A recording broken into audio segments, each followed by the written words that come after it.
guys, we wanted to make a little video about some just basic movements that are useful and easy to practice at home. The first one is a shrimp. So there's a bunch of different places where the shrimp movement comes into jiu-jitsu. What it is it's a hip movement. So I want to roll to my side, bring my top leg up, keep my shoulder where it's at, and just shoot my hips back like this. So from the other side, roll to my side, retract my top leg, plant my shoulder, bring my hips out the back. There's a bunch of different moves this comes into. We'll show them to you later. This can be good to work as a partner with your child. If you can stand over the top of them and they roll to one side, they can kind of push on your leg. Or sometimes even if you're wearing pants or something, they can grab a hold of this. Because one of the most common mistakes is just to scoop the whole body. But if she's holding on my pants, her shoulders have to stay where they're at, and then her hips shoot out. And that's great.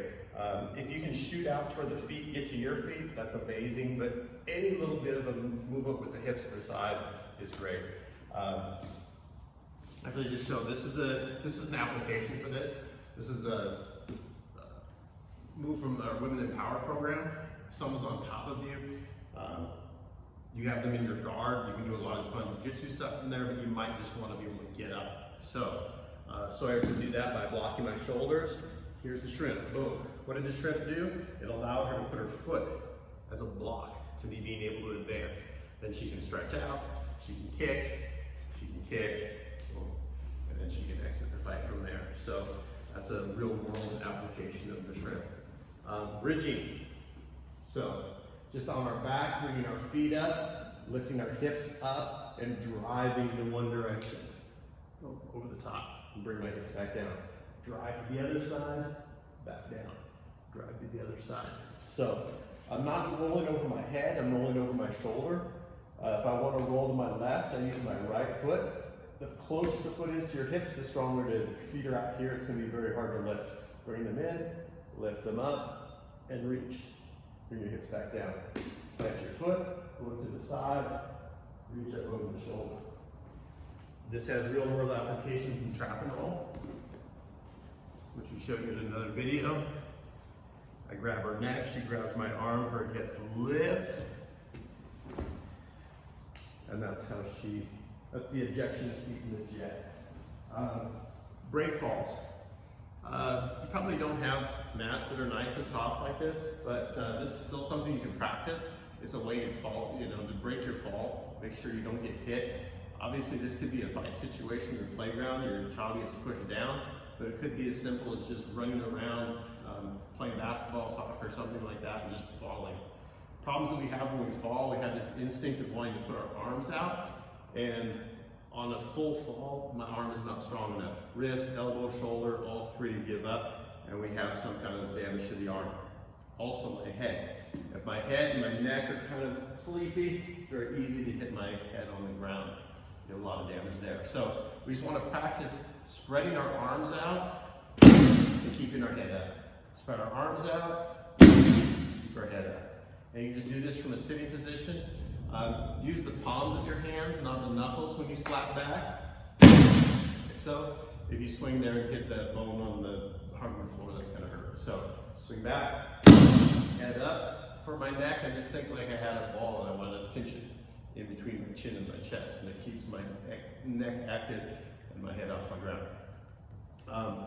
Forward rolls, this gives you just, forward and backward rolls give you good, this is kind of fun, but other than that, it gives you good awareness of where your head needs to be through motions. If I roll, I want to roll over my shoulder to the front, and if I roll backwards, I want to roll on my shoulder that way as well.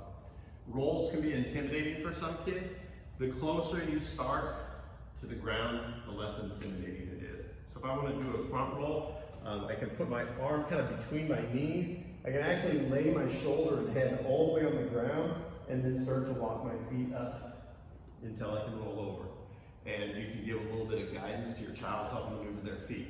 Same thing here. This one's a little bit harder because you have to have a little bit of trust to just throw your feet up. It's harder to push slow. Look the direction that you are going to take your feet. Your feet should go to one side or the other. If your feet go straight up over your face, then you go over your head. So the feet want to pick a direction. Watch your feet If you watch your feet, your head will tilt in the right direction to protect your neck and roll over your shoulders properly. You can guide kids through this, roll back, just kind of catch the hips and help ease them over. It's been a long time since she's needed help on that. Practical experience on that. We'll show you an arm lock from the guard in a video later, but one of the biggest dangers when you're fighting from your back is having a bigger, stronger person compress your head, neck, and spine. If you have good comfort from the bottom and how to protect your head and neck, you can actually turn that into offense. So we have a basic arm lock here.